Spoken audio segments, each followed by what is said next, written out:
আসসালামু আলাইকুম। অনেক অনেক টিপস অ্যান্ড ট্রিক্স সহ আজকে শেয়ার করছি কেক পুডিং রেসিপি। যদি পুরো রেসিপিটি দেখেন আশা করি আপনারাও খুব সহজেই তৈরি করে নিতে পারবেন। তাহলে চলুন রেসিপিটি শুরু করা যাক। প্রথমেই আমরা ক্যারামেল তৈরি করে নিচ্ছি।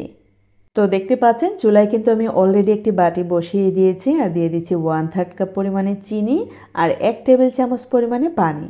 এই বাটিতে ক্যারামেল সেট করে নেওয়ার কারণ হচ্ছে এই বাটিতেই কিন্তু আমি পুডিং কেকটা তৈরি করে নেব। আপনারা যদি অন্য কোনো পাত্রে কেক পুডিংটা সেট করতে চান সেই ক্ষেত্রে কিন্তু এই ক্যারামেলটা ওই পাত্রে ঢেলে নিতে পারেন।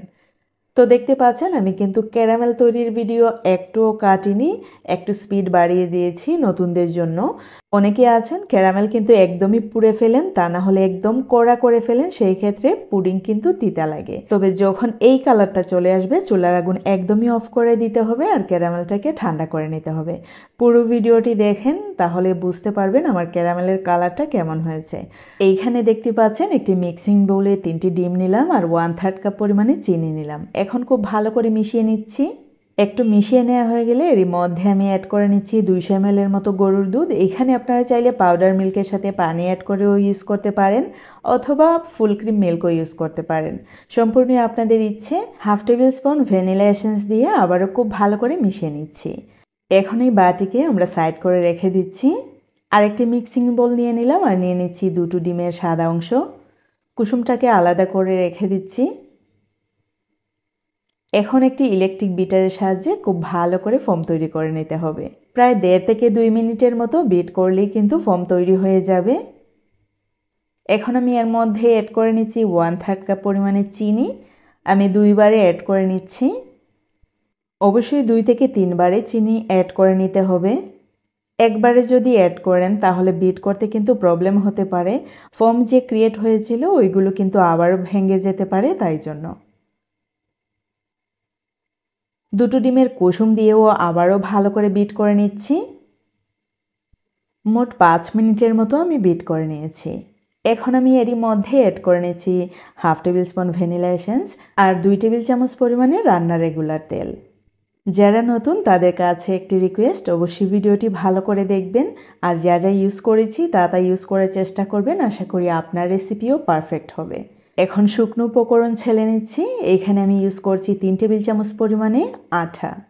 দেখতে পাচ্ছেন লাল আটা। 1 টেবিল চামচ পরিমাণে কর্নফ্লাওয়ার দিয়ে দিলাম, 1 টেবিল চামচ পরিমাণে বেকিং পাউডার আর প্রায় 2 টেবিল চামচ পরিমাণে কোকো পাউডার। এখন সমস্ত উপকরণ খুব ভালো করে ছেলে নিতে হবে। আমি প্রায় 3 বারে অ্যাড করে নিলাম আর এইরকম ধীরে ধীরে মিশিয়ে নিচ্ছি।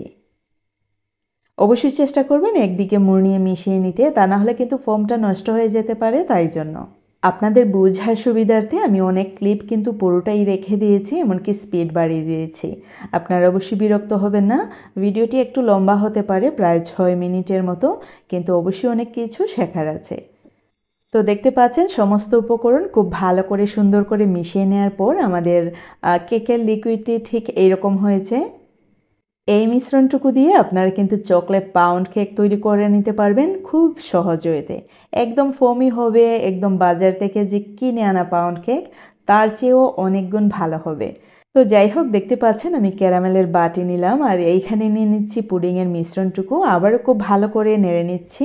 তারপরে অবশ্যই এই মিশ্রণটুকু একটু ছেঁকে ইউজ করবেন, তাহলে ফেটে যাওয়ার কোনো সম্ভাবনা থাকবে না।